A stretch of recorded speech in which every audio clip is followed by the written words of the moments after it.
साथियों, आज की इस क्लास में हम लोग जो है आरपीएफ कांस्टेबल का एग्ज़ाम जो कि 2019 में हुआ था उसके लिए जो है जीके का आज तीसरा सेट जो है करने वाले हैं। तो चलिए करते हैं क्लास की शुरुआत। सबसे पहला प्रश्न जो इस एग्ज़ाम में पूछा गया था जीके का वो था, यदि आपके मौलिक अधिकारों को राज्य द्वारा कलंकित किया गया है तो नागरिकों को अदालत के खिलाफ अपील करने का मूल अधिकार क्या है। तो इसका जो राइट आंसर था वो था संवैधानिक उपायों का अधिकार। अगर आपने मौलिक अधिकारों को अच्छे से पढ़ा होगा तो आपको पता होगा मौलिक अधिकारों को संविधान के जो है भाग नंबर 3 में रखा गया है।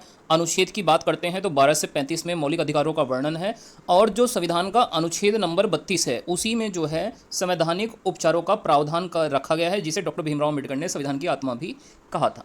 नेक्स्ट, इसके बाद अगला दूसरा प्रश्न है, टेबल टेनिस ओलंपिक खेलों के रूप में किस वर्ष मान्यता मिली थी। तो देखिए, टेबल टेनिस को जो है ओलंपिक खेलों के रूप में मान्यता दी गई थी जो है 1988 में। तो इसका राइट आंसर है 1988।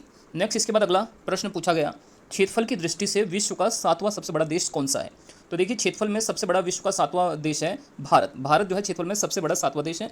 रूस जो है, रूस का क्षेत्रफल विश्व में सभी देशों में जो है सर्वाधिक है। इस चीज़ को आपको याद रखना है। और दूसरा जो सबसे अधिक क्षेत्रफल वाला देश है वो आ जाता है कनाडा। रूस के बाद जो है कनाडा, और भारत इसमें आता है जो है 7वें नंबर पर। इस चीज़ को आपको याद रखना। नेक्स्ट, इसके बाद बात करते हैं अगले प्रश्न की, क्वथनांक से नीचे किसी भी तापमान में द्रव को परिवर्तित करने की प्रवृत्ति को क्या कहा जाता है। तो इसको कहते हैं वाष्पीकरण। क्वथनांक यानी बॉइलिंग पॉइंट से नीचे किसी भी तापमान में द्रव को परिवर्तित करने की प्रवृत्ति को वाष्पीकरण कहते हैं। अगला प्रश्न पूछा गया, लाहौर कांग्रेस अधिवेशन के अध्यक्ष कौन थे। तो देखिए, 1929 में जो लाहौर में कांग्रेस का अधिवेशन हुआ था उसकी अध्यक्षता जो है पंडित जवाहरलाल नेहरू ने की थी। काफ़ी इंपॉर्टेंट क्वेश्चन है। कांग्रेस की स्थापना कब हुई थी? 1885 में हुई थी। इस चीज़ को भी आपको याद रखना है। ए.ओ. ह्यूम ने जो है कांग्रेस की स्थापना की थी। नेक्स्ट, अगला प्रश्न पूछा गया था, निम्नलिखित में से किस राज्य में सबसे लंबी तटरेखा मिलती है। तो देखिए, भारत में सबसे लंबी तटरेखा वाला राज्य जो है हो जाता है गुजरात राज्य। तो इसका राइट आंसर होगा गुजरात। टोटल तटरेखा वाले राज्य कितने हैं? तो इनकी संख्या 9 है। इस चीज़ को भी आपको याद रखना है। अगला प्रश्न पूछा गया, निम्नलिखित में से किसने माउंट अबूवर जैन मंदिर का निर्माण करवाया था। तो देखिए, जो आपने दिलवाड़ा का जैन मंदिरों का नाम भी सुना होगा, तो उसी से जुड़ा हुआ ये प्रश्न है कि माउंट अबूवर जैन मंदिर का निर्माण किसने कराया। तो ये विमल शाह ने जो है इसका निर्माण करवाया था। अगला प्रश्न पूछा गया, भारत के लिए न्यूनतम आयु योग्यता क्या है। तो देखिए, यहाँ पर जो है थोड़ा सा क्वेश्चन में मिस्टेक है। यहाँ पर पूछा गया होगा कि भारत में जो है राष्ट्रपति के लिए जो है न्यूनतम जो है आयु योग्यता क्या है। तो राष्ट्रपति पद के लिए न्यूनतम आयु योग्यता जो है 35 है। इसके अलावा आपको पता होना चाहिए उपराष्ट्रपति के पद के लिए भी जो है न्यूनतम आयु योग्यता जो है 35 ईयर्स ही है। इसके बाद अगला प्रश्न है, निम्नलिखित में से कौन से संगठन द्वारा घोषित न्यूनतम समर्थन मूल्य एमएसपी किसानों को भोजन खरीदता है। तो देखिए, तो कौन सा संगठन होता है जो एमएसपी जिससे किसानों को भोजन खरीदता है। तो इसका राइट आंसर भारतीय खाद्य निगम, एफसीआई की स्थापना कब हुई थी? 1965 में इसकी स्थापना की गई थी, food corporation of India. Next, इसके बाद अगला प्रश्न है, भारत की संसद में कौन कौन शामिल होते हैं। तो देखिए, भारत की संसद के अंदर जो है राज्यसभा, लोकसभा और राष्ट्रपति तीनों से मिलकर भारत की संसद बनी होती है। तो इसका राइट आंसर है लोकसभा, भारत का राज्यसभा और राष्ट्रपति। नेक्स्ट, इसके बाद अगला प्रश्न पूछा गया, भारत में दिल्ली उच्च न्यायालय की स्थापना कब की गई थी। तो देखिए, दिल्ली उच्च न्यायालय की स्थापना जो है हाईकोर्ट की स्थापना 1966 में हुई थी। नेक्स्ट, इसके बाद अगला प्रश्न है, 2003 में वित्तीय जिम्मेदारी और बजट प्रबंध कानून के बारे में कौन सा विकल्प सही है। तो इसका राइट आंसर है वित्तीय सुधार और व्यय नीतियाँ। नेक्स्ट, इसके बाद अगला प्रश्न है, 2011 की जनगणना के समय हमारे देश का लिंग अनुपात कितना है। तो देखिए, लिंग अनुपात है 943, मतलब 1000 पुरुषों में 943 महिलाएं हैं। काफ़ी इंपॉर्टेंट क्वेश्चन है ये। और साथ में आप लोग याद कर सकते हैं कि भारत की जो है टोटल आबादी जो है कितनी थी। तो ये थी जो है 2011 में 121.08 करोड़ जो है। इस चीज़ को भी आपको याद रखना।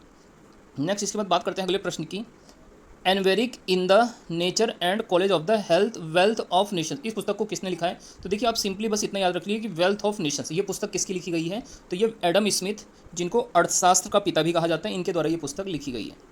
नेक्स्ट, इसके बाद अगला प्रश्न है, जिस दर पर आरबीआई वाणिज्यिक बैंकों को ऋण प्रदान करता है उसे बदलकर यह धन को प्रभावित कर सकता है। तो इस दर को क्या कहते हैं। तो आरबीआई देखिए, जिस दर पर वाणिज्यिक बैंकों यानी कमर्शियल बैंकों को लोन देता है वो दर कहलाती है बैंक दर, बैंक रेट कहलाती है। नेक्स्ट, इसके बाद अगला प्रश्न पूछा गया, देवी का टीका किसने विकसित किया था। तो देखिए, चेचक का टीका, किसका? चेचक का टीका जो है ये जो है एडवर्ड जेनर ने विकसित किया था। तो इसका राइट आंसर होगा एडवर्ड जेनर। नेक्स्ट, इसके बाद अगला प्रश्न पूछा गया था, पालकी जलडमरू मध्य श्रीलंका को किससे अलग करता है। तो देखिए, जो पाक स्ट्रेट है, पाक स्ट्रेट, वो जो है भारत को श्रीलंका से अलग करता है। तो इसका राइट आंसर है जो है भारत और श्रीलंका के मध्य जो है पाक जलडमरू मध्य स्थित है।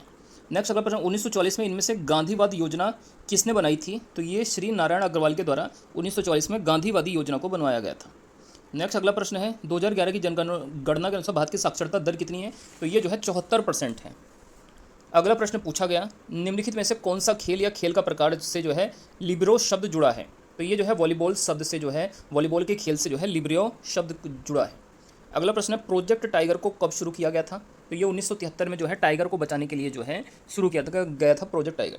इसी प्रकार अगर आपसे पूछा जाए पर्यावरण संरक्षण अधिनियम कब बना था? तो 1986 में जो है पर्यावरण संरक्षण अधिनियम बना था। भारत में दुग्ध क्रांति की शुरुआत कब हुई थी? 1970 में जो है दुग्ध क्रांति की शुरुआत। हरित क्रांति की शुरुआत कब हुई? 1966-67 में भारत में हरित क्रांति की शुरुआत है। तो ये कुछ इंपॉर्टेंट वर्ष थे जो आपको याद रखने चाहिए। अगला प्रश्न पूछा गया बंगाल का विभाजन कब हुआ था? तो 1905 में जो है लॉर्ड कर्जन के समय में जो है बंगाल का विभाजन हुआ था। वेरी वेरी इंपॉर्टेंट क्वेश्चन है।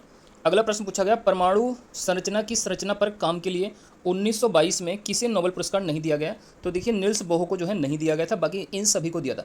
रदरफोर्ड ने जो है प्रोटॉन की खोज करी, चैडविक ने न्यूट्रॉन की खोज की थी और थॉमसन ने जो है इलेक्ट्रॉनों की खोज की थी। नेक्स्ट अगला प्रश्न है भारत द्वारा प्रेषित पहला सक्रिय उपग्रह कौन सा था? तो भारत द्वारा जो पहला उपग्रह छोड़ा गया था वो था आर्यभट्ट, जिसको 1975 में जो है छोड़ा गया था। नेक्स्ट इसके बाद अगला प्रश्न है निम्नलिखित में से कौन मैस्कुला स्केटल RER सतह से जुड़ा है? तो इसका राइट आंसर है राइबोसोम। राइबोसोम जो है मैस्कुलो स्केलेटल से जुड़ा हुआ है। नेक्स्ट इसके बाद अगला प्रश्न पूछा गया था इनमें से कौन सा सविनय अवज्ञा आंदोलन तमिलनाडु में आयोजित हुआ था? तो देखिए इनमें से कौन जो है सविनय अवज्ञा आंदोलन तमिलनाडु में आयोजित हुआ था? तो इसका राइट आंसर है C राजगोपालाचारी। नेक्स्ट इसके बाद अगला प्रश्न पूछा गया किस देश को जो है उगते सूरज की भूमि यानी उगते सूर्य का देश कहा जाता है? तो ये देश है जापान, इसको उगते सूर्य का देश कहा जाता है। भारत की सीमा किन देशों के साथ लगी हुई है? तो भारत की सीमा देखिए इनमें से किसके साथ लगी हुई है? अफगानिस्तान के साथ लगी हुई है। नेक्स्ट इसके बाद अगला प्रश्न पूछा गया आपातकाल घोषणा शब्द आपातकाल की व्याख्या करता है? तो ये जो है राष्ट्रीय आपातकाल जो कि अनुच्छेद 352 में है इसकी व्याख्या करता है। अगला प्रश्न है बुद्ध के जीवन की घटनाओं को किसमें वर्णित किया गया है? जातक कथाओं के अंदर वर्णित किया गया है। इसके बाद अगला प्रश्न है डैश तारों में प्लाज्मा चरण के गठन के कारण जो है बहुत अधिक तापमान जो है जनित हो जाता है। अगला प्रश्न है किस अनुच्छेद में सूचना का अधिकार अपराध के लिए गिरफ्तार किए जाने के स्पष्टीकरण प्राप्त करता है? तो इसका राइट आंसर है अनुच्छेद 22।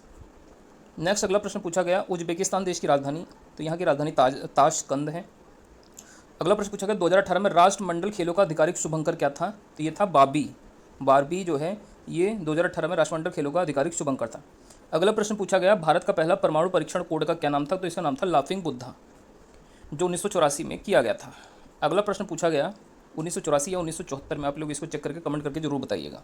नेक्स्ट अगला प्रश्न पूछा गया यदि कोई सदस्य बिना अनुमति के इतने दिनों तक अनुपस्थित रहता है तो सदन द्वारा उसकी सदस्यता समाप्त कर दी जाती है। तो अगर कोई सदस्य जो है 60 दिनों तक बिना अनुमति के अनुपस्थित रहता है तो उसकी सदस्यता समाप्त हो जाती है। अगला प्रश्न पूछा गया अमरावती शैली की वास्तुकला किस राज्य से संबंधित है? तो ये जो है आंध्र प्रदेश राज्य से संबंधित हो जाती है। नेक्स्ट अगला प्रश्न पूछा गया किस नदी को दुख की नदी के रूप में जाना जाता है? तो ये जो है दामोदर नदी जो पश्चिम बंगाल में बहती है इसको जो है दुख की नदी के रूप में जाना जाता है। पिट्यूटरी ग्रंथि किससे जुड़ी होती है? तो ये मस्तिष्क से जुड़ी होती है, मस्तिष्क में पाई जाती है और इसको मास्टर ग्रंथि भी कहते हैं। अगला प्रश्न पूछा गया किस चार्टर कानून ने जो है भारत में ईस्ट इंडिया कंपनी के एकाधिकार कारोबार को खत्म कर दिया? तो ये था चार्टर अधिनियम 1813।